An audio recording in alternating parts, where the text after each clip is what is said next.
morning, my dear students. How are you all? I hope you all are fine. Last class we were studying about diversity in living world and we completed the chapter successfully, right? Okay. Today we'll be studying the new chapter, that is your biological classification. Are you all ready? 100%? Okay. So biological classification. What is biology? Study of living organisms. Biological classification.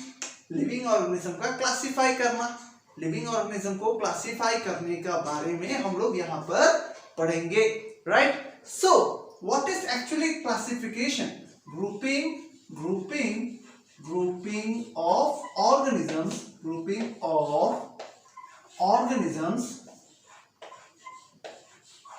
grouping of organisms on the basis of similarities and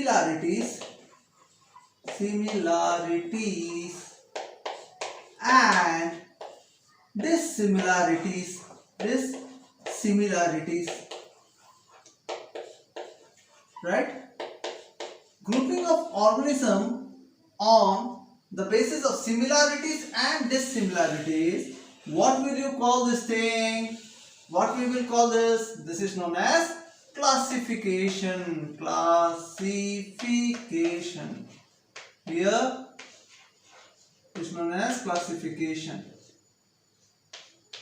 Okay? Grouping of organism on the basis of similarities and dissimilarities is your classification. Similarities और dissimilarities के आधार पर जब हम कुछ grouping करते हैं और organisms को उस आधार पर classify करते हैं, तब हम उसको क्या बोलते हैं? Classification. What was the need of classification? See, my dear students, there are nearly 1.7 to 1.8 million species we studied in diversity of living world, and arranging this 1.7 to 1.8 million species is not so easy. We have to arrange it in a systematic manner so that it will be very convenient for us to study, right? अगर systematic manner पर arrange नहीं करेंगे हम लोग को बहुत difficult होगा. Just imagine how will you study each and every individual, एक organism को individually आप study कर पाओगे क्या? इसीलिए तो humans को Homo sapiens में मतलब categorize किया गया है, so that it will be convenient, right? Based on the similarities and dissimilarities, they have been what classified. ठीक है? ये जो classification को मतलब क्या किया गया? मतलब ग्रुप के आधार पर क्लासिफाई किया गया. अब देखो, मैं अगर बताऊंगा ह्यूमंस का भी क्लासिफाई हुआ है ऐसे हमारे नॉर्मल वर्ल्ड में. कैसे? देखो, we are also classified like there are foreigners, like there are Hindus, there are on the basis of caste, on the basis of countries, on the basis of religion. We are all categorised. But my dear student, is it scientific? It is not at all scientific. So classification करना है, पर कैसे? Biological मतलब scientific way में classify करना है. ठीक है? तो हम लोग डाइवर्सिटी ऑफ लिविंग ऑर्गेनिजम्स जितने भी है, इतने सारे वैरायटी ऑफ लिविंग ऑर्गेनिज्म को साइंटिफिक वे में क्लासिफाई करना था.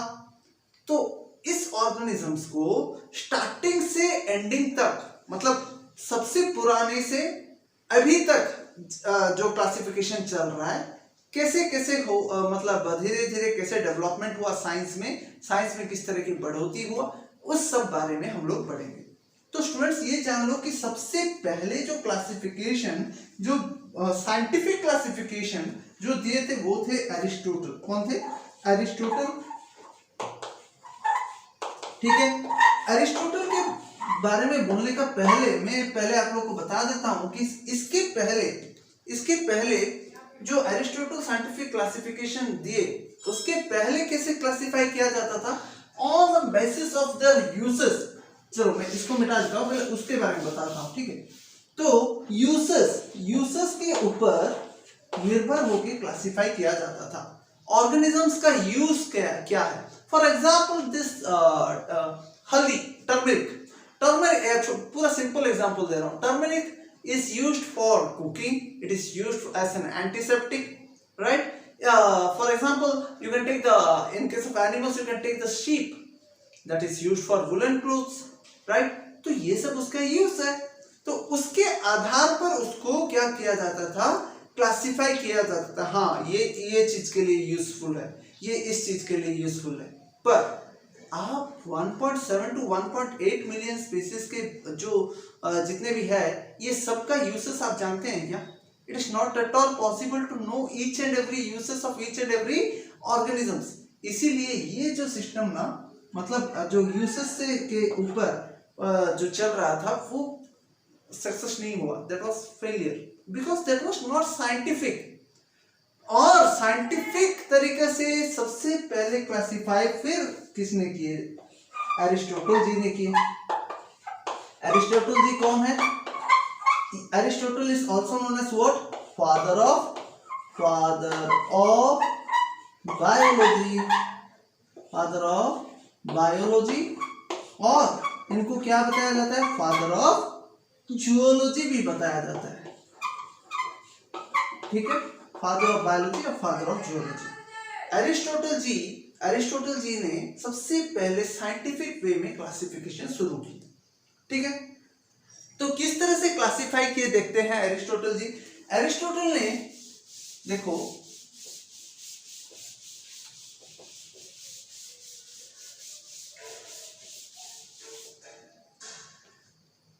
तो एरिस्टोटल जी ने दो वही प्लांट मतलब प्लांट्स हो गया और एनिमल्स हो गया, ये दोनों के आधार पर हर ऑर्गेनिजम्स को मतलब क्लासिफाई किए। तो जितने भी ऑर्गेनिजम्स थे कि हर किसी को प्लांट्स ग्रुप में रख देते थे या फिर एनिमल ग्रुप में रख देते थे। कौन? एरिस्टोटल जी ने जो क्लासिफिकेशन किए थे। इसमें क्या प्लांट्स को कैसे? हर्ब्स मतलब जिसका स्टेम ग्रीन स्टेम होगा, श्रब्स और ट्रीज, ये तीनों के आधार पर क्लासिफाई कर रहे थे। मतलब हर्ब्स, श्रब्स और ट्रीज। What are herbs? जिसका स्टेम क्या होता है? स्टेम कैसा? ग्रीन कलर का होता है ना। और श्रब्स जिसका बुशी होता है। ठीक है, तो उसके आधार और ट्रीज ये तीनों के आधार पर क्या करते थे? क्लासिफाई कर रहे थे। कौन? एरिस्टोटल जी। ठीक है, प्लांट्स को इसके आधार पर क्लासिफाई किया। और एनिमल्स को किसके आधार पर क्लासिफाई किया? एनिमल्स को क्लासिफाई किया गया ब्लड के आधार पर। अगर कौन सा ब्लड पूछोगे? रेड ब्लड के आधार पर। ठीक है, रेड ब्लड के आधार पर जो क्लासिफाई किया गया, जो एनिमल्स का ब्लड जिस एनिमल में रेड ब्लड था वो एनिमल को क्या बताया गया? यहां पर लिख दे रहा हूं।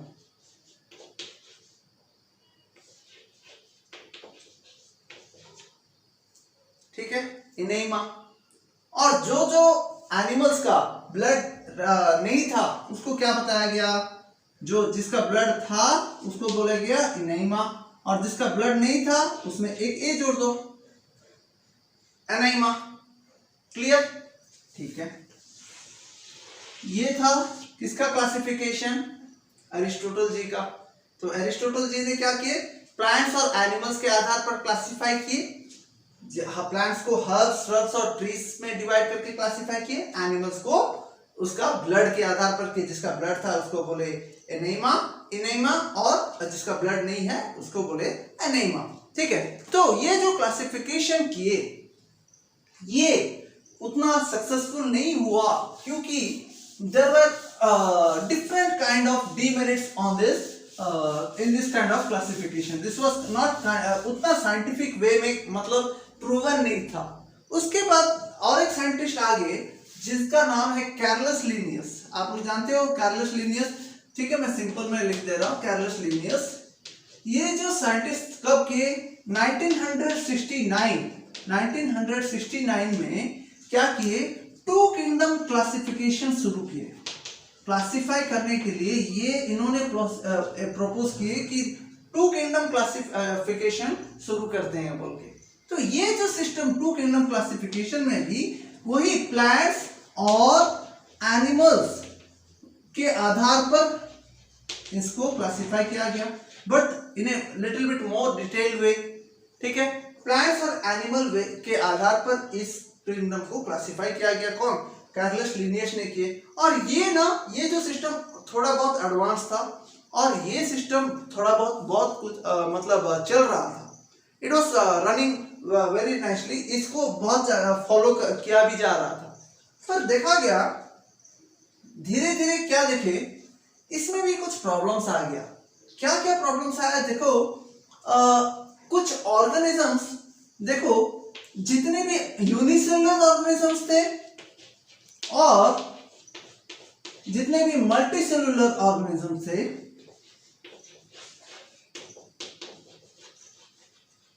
चाहे वो यूनिसेलुलर हो या फिर वो मल्टीसेलुलर हो, सबको ना एक ही ग्रुप में रख दिया, यूनिसेलुलर और मल्टीसेलुलर, प्लांट्स में भी या फिर एनिमल्स में भी।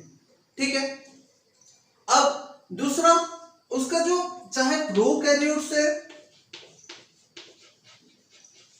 या चाहे यूकैरियोट्स है,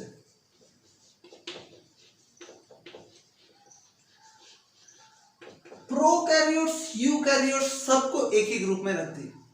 ठीक है, प्लांट्स में, प्लांट्स एग्जांपल बता रहा हूं, प्लांट्स के अंदर और एनिमल्स के अंदर, ठीक है, सिर्फ प्लांट्स नहीं था या एनिमल्स नहीं थे, इसके अंदर फंगाई भी आ जा रहा था, बैक्टीरिया भी रख देते थे, तो क्लासिफाई ठीक से नहीं किया गया था।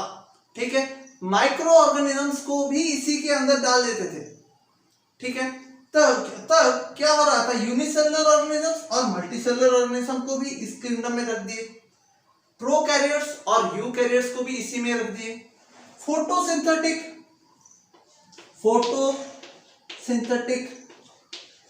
जैसे कि आपका ग्रीन एल्गी, ठीक है, ग्रीन एल्गी,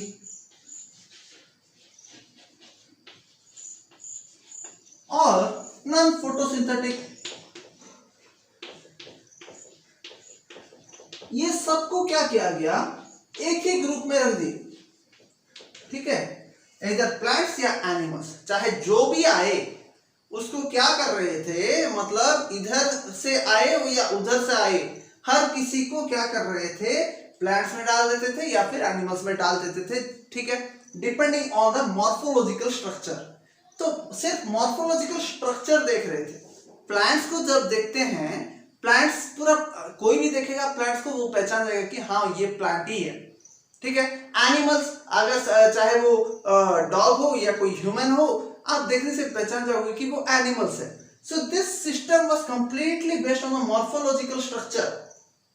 अब तक ये सिस्टम तक मॉलिक्यूलर लेवल में बिल्कुल भी स्टडी नहीं किया गया था, क्योंकि उस समय इतना सारा एडवांसमेंट नहीं हुआ था। अब तक क्या कर रहे थे, सिर्फ ऊपर का मॉर्फोलॉजिकल स्ट्रक्चर जिस तरह है उसके आधार पर स्टडी किया जा रहा था। फिर क्या हुआ, ये जो प्लांट्स और एनिमल्स, ये तो कांस्टेंट रह गया भाई, ये प्लांट्स और एनिमल्स मतलब कांस्टेंट रह गया, और ये सब प्रॉब्लम्स दिखाई दिए। एंड और एक चीज क्या हुआ, बहुत सारे ऑर्गेनिज्म क्लासिफाई हो नहीं पाए, बहुत सारे ऑर्गेनिज्म क्या हुआ, क्लासिफाई हो नहीं पाए। उसके बाद और एक साइंटिस्ट जिन्होंने, वन सेकेंड, और एक साइंटिस्ट आए जिनका नाम है आर.एच. विटेकर।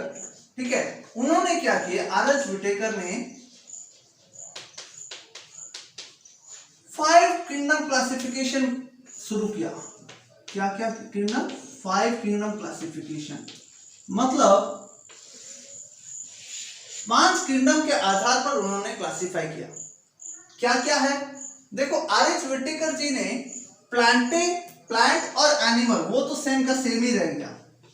ठीक है, प्लांटे, ठीक है, और एनिमलिया। ठीक है, जिसमें प्लांटे में जिसमें पूरा प्लांट्स आ जाएंगे और एनिमल्स में एनिमलिया आ जाएंगे। और जितने भी प्रोकैरियोट्स थे उसको फर्स्ट लेवल ऑफ किंगडम जिसका नाम है मोनेरा, उसमें रख दिए। ठीक है, इसको कौन इन्वेंट किए थे वो मैं आपके आगे पढ़ाऊंगा नेक्स्ट क्लास में। प्रोटिस्टा,